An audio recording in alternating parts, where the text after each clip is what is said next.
ایک پیاسا مسافر کنویں کے پاس پہنچا تو وہاں ایک عورت پانی بہہ رہی تھی۔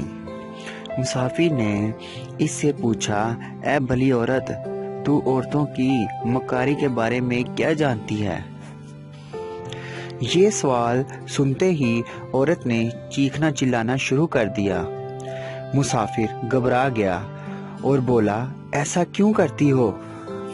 تاکہ گاؤں والے تجھے قتل کر دیں، تو نے مجھے تکلیف دی ہے۔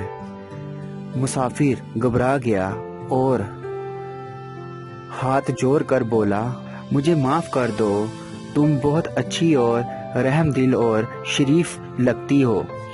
عورت نے اس کی بات سنی اور جلدی سے پانی کا گھڑا اپنے اوپر الٹا لیا اور خود کو گیلا کر لیا۔ اتنے میں گاؤں والے آ گئے۔ انہیں عورت نے بتایا کہ میں کنویں میں گر گئی تھی، اس نیک آدمی نے مجھے بچایا ہے۔ گاؤں والوں نے مسافر کا شکریہ ادا کیا اور اس کی جوان مردی کا تذکرہ کرنے لگے۔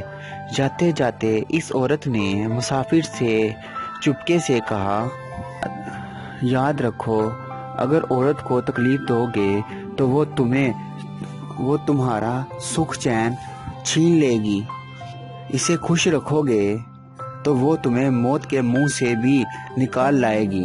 اگر دوستو ویڈیو اچھی لگے تو پلیز چینل کو سبسکرائب کریں اور لائک کر دیا کریں۔ ملتا ہوں آپ کو پھر ایک نئی اور انٹرسٹنگ واقعہ کے ساتھ۔ اوکے، اللہ حافظ۔